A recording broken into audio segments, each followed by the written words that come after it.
இது மகிமை நேரம். ஆண்டவராய் இருக்கிற இயேசு கிறிஸ்துவின் பரிசுத்த நாமத்தில் மகிமை நேரம் நிகழ்ச்சிக்கு உங்கள் யாவரையும் நான் அன்போடு கூட வாழ்த்தி வரவேற்கிறேன். நேற்று வரைக்கும் நாம் தாவீதை குறித்து தெளிவாக நாம் தியானித்தோம். இந்த நாளிலும் அவரை குறித்து நாம் தியானிக்கலாம்.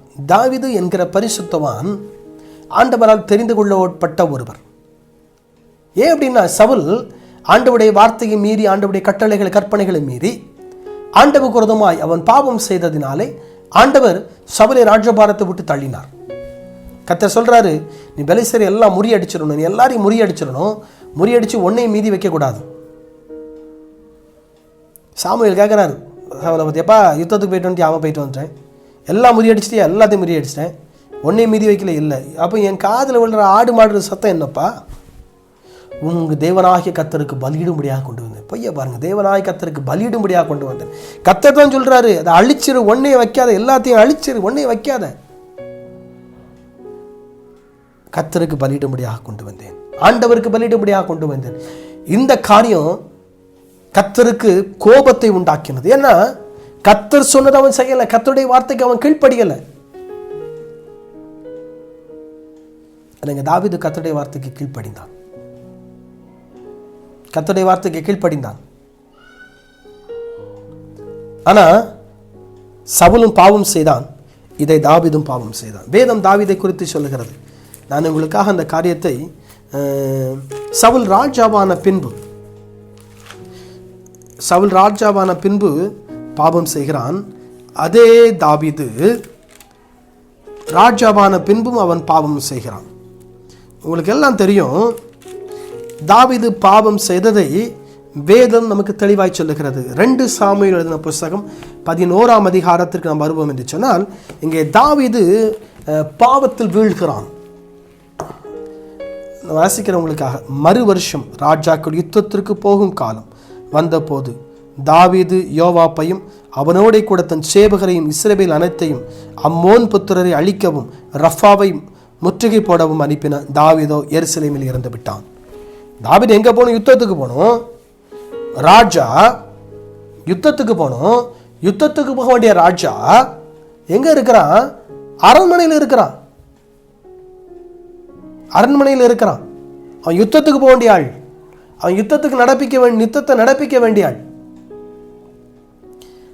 சாயங்காலத்தில் 2ஆம் வசனம், ஒரு நாள் சாயங்காலத்தில் தாவீது தன் படுக்கையில் இழந்து அரண்மனை உப்பரிகள் மேல் உலாத்தி கொண்டிருந்தான். ஸ்நானம் பண்ணுகிற ஒரு ஸ்திரீயை உப்பரிகின் மேல் இருந்து கண்டான். அந்த ஸ்திரீ வெகு சௌந்தரிய உள்ளவளாயிருந்தாள். 3ஆம் வசனம், அப்பொழுது தாவீது அந்த ஸ்திரீயை யார் என்று விசாரிக்க ஆள் அனுப்பினான். அவள் எலியாமின் குமாரனும் ஏத்தியனான உரியாவின் மனைவியுமாக பத்சேபாள் என்றான். அப்பொழுது தாவீது ஆள் அனுப்பி அவளை அழைத்து வர சொன்னான். அவள் அவனிடத்தில் வந்தபோது அவளோட சயனித்தான். பிற்பாடு அவள் தன் தீட்டு நீங்கும்படி சுத்திகரித்துக் கொண்டு தன் வீட்டுக்கு போனாள். தாவீது பாவம் செய்கிறான். தாவீது இருந்த இடம் தவறு. அரண்மனையில் இருக்க வேண்டிய தப்பு இல்லையே, ஏன் அரண்மனையில் தானே இருக்கணும்.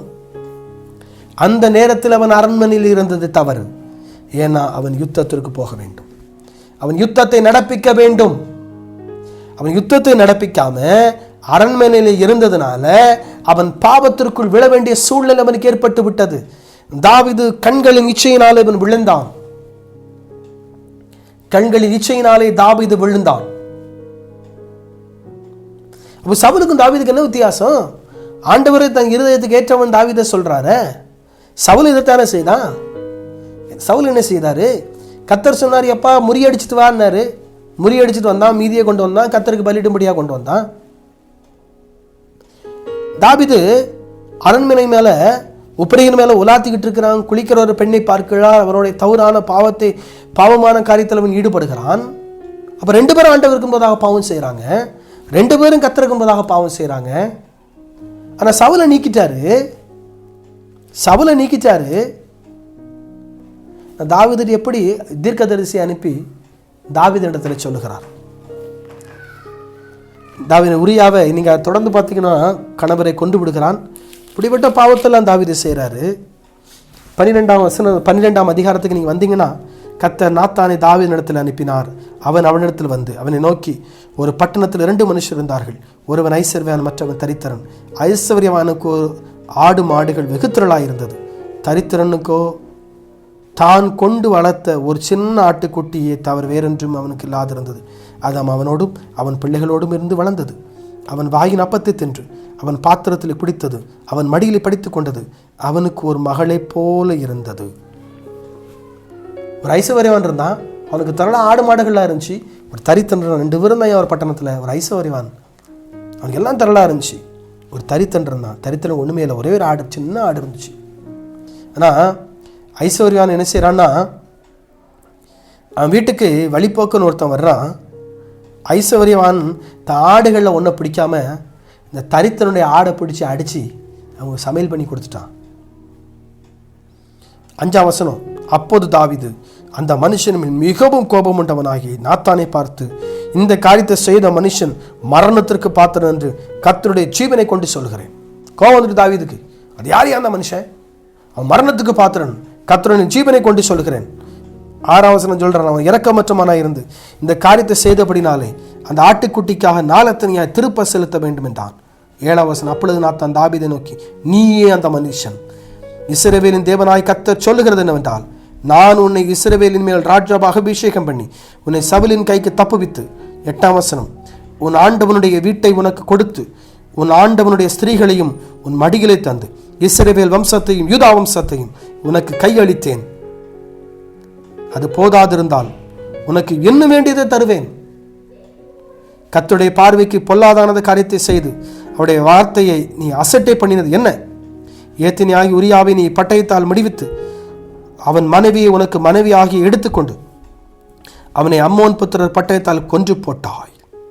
இப்போ 10ஆம் வசனம். நீ இப்பொழுதும் என்னை அசட்டை பண்ணி ஏத்தினியாகிய உரியாவின் மனைவி உனக்கு மனைவியாக எடுத்துக்கொண்டபடினால் பட்டயம் என்றைக்கும் உன் வீட்டை விட்டு விலகாதிருக்கும்.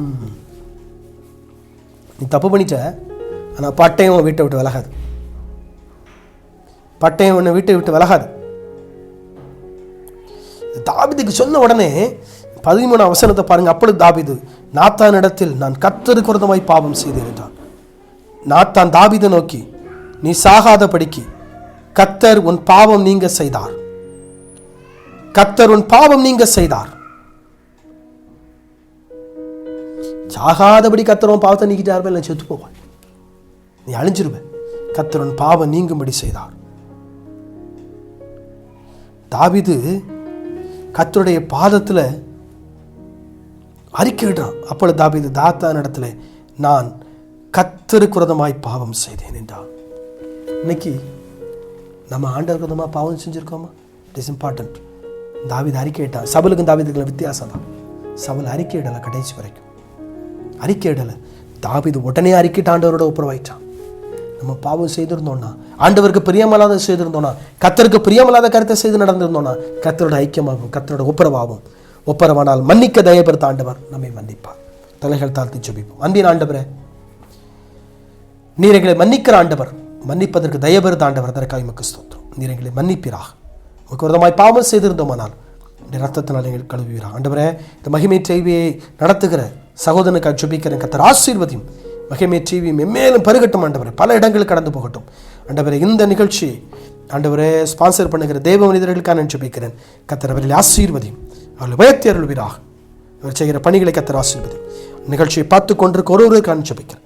இயேசு கிறிஸ்துவின் நாமத்தில் அவருடைய வாழ்க்கையில கர்த்தர் அற்புதம் செய்வீராக. என்ன காரியத்திற்கு ஜெபிக்கிறார்களோ அந்த காரியம் இயேசுவின் நாமத்தில் நடக்கட்டும் என்று நான் ஜெபிக்கிறேன். பொல்லாத பிசாசின் கிரியைகள் இயேசுவின் நாமத்தில் விலகட்டும் என்று நான் ஜெபிக்கிறேன். இயேசு கிறிஸ்துவின் நாமத்தில் பொல்லாத பிசாசின் கிரியைகள் அதமாவதாக என்று நான் ஜெபிக்கிறேன். நோயின் கூறுகள் இயேசுவின் நாமத்தில் மறைவதாக என்று நான் ஜெபிக்கிறேன். அது இல்லாமல் சரத்தை விட்டு விலகுவதாக. எப்பேற்பட்ட நோய்களாக இருந்தாலும் நாசரேனாகிய இயேசு கிறிஸ்துவின் வல்லமையும் அதிகாரமுள்ள நாமத்தில் இப்பொழுது சரங்களை விட்டு விலகட்டும் என்று நான் கட்டளை கொடுக்கிறேன். விலகட்டும் என்று நான் கட்டளை கொடுக்கிறேன். கர்த்தருடைய ஆவியானவர் அவர்களை நடத்துவீராக. பாதுகாக்கிற வல்லமையான கரமே இருந்து பாதுகாக்கட்டும். கர்த்தர் பெரிய காரியம் செய்யும். அப்பிரோஜனமான ஊழியன் கடமையை செய்திருக்கிறேன். துதி மகிமை கனம் எல்லாம் என் ஆண்டவராக இருக்கிற இயேசு கிறிஸ்து ஒருவருக்கே சேருவதாக. இயேசு கிறிஸ்துவின் மாறாத நாமத்தில் ஜெபிக்கிறேன் பிதாவே. ஆமேன், ஆமேன்.